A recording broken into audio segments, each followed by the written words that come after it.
O ministro do Supremo Tribunal Federal, Alexandre de Moraes, determinou a liberação de 137 pessoas presas e denunciadas por participarem dos atos golpistas de 8 de janeiro.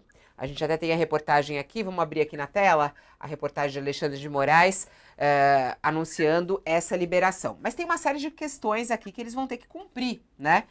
Olha a lista aqui do que eles vão ter que fazer. Uma série de medidas cautelares, como obrigatório, uso de tornozeleira eletrônica, obrigação de se apresentar à justiça e o comparecimento semanal, todas as segundas-feiras. Não pode sair do país. Passaportes cancelados, suspensão de qualquer documento de porte de arma, de fogo, proibição do uso das redes sociais, não pode usar rede social, e também não pode se comunicar com os demais envolvidos nessas investigações aqui de 8 de janeiro. Além disso, tem ainda 803 pessoas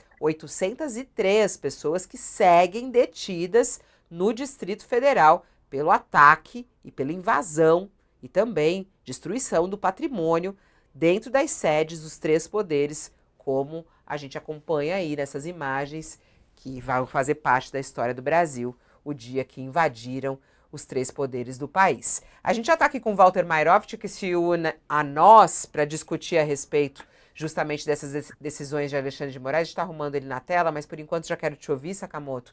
O que você achou dessa liberação? Essa liberação de Alexandre de Moraes, ela ocorre depois até de uma pressão, né? O ex-vice-presidente e senador Hamilton Mourão esteve pressionando, tem parlamentares pressionando, o próprio Bolsonaro pressionando em relação a isso, sobre justamente que essas prisões elas ocorrem de maneira irregular na avaliação deles. O que você achou dessa decisão de Alexandre de Moraes, Sakamoto?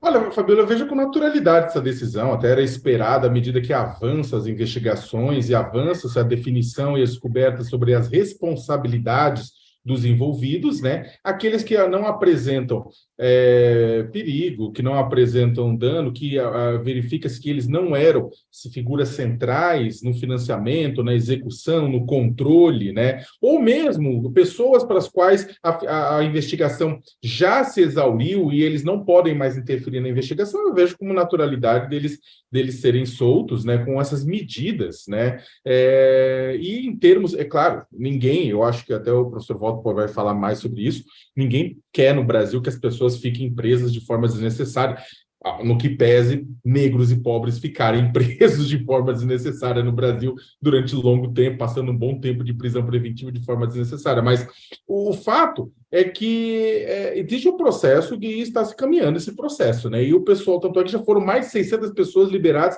e vão ter outras centenas de pessoas liberadas. Todo esse pessoal que está sendo investigado é fundamental, muitas vezes, não para ele em si, mas para apontar quem são os grandes financiadores, quem são os grandes coordenadores, quem são os grandes executores dos atos golpistas de 8 de janeiro. É uma teia, né? O que a gente está percebendo é que o Alexandre de Moraes está tentando construir uma teia de responsabilidades. E cá entre nós, a gente sabe que, inexoravelmente, isso vai acabar atingindo o núcleo duro do bolsonarismo. Walter Mairovich já está conosco, professor Mairovich, nosso colunista aqui, jurista. Nos ajude a entender essa história, professor Mairovich. Alexandre de Moraes soltou 138 pessoas. Tá certo isso? Faz parte? Boa tarde. Boa tarde, Fabiola. Oi, Sakamoto. Olha, o Alexandre de Moraes deu 2 bolas dentro. A primeira delas, ele fez um levantamento, como está fazendo todos os dias, e percebeu que não havia necessidade de manter essas pessoas com privação de liberdade. Então, ele fez uso do quê? De uma medida de contracautela. Se a cautela era a prisão, a contracautela era tirar da prisão e estabelecer regras como ele estabeleceu, que, afinal de contas, essas pessoas que são de outros estados, estou falando dos 137, de outros estados e que não estavam lá em Brasília para mero turismo.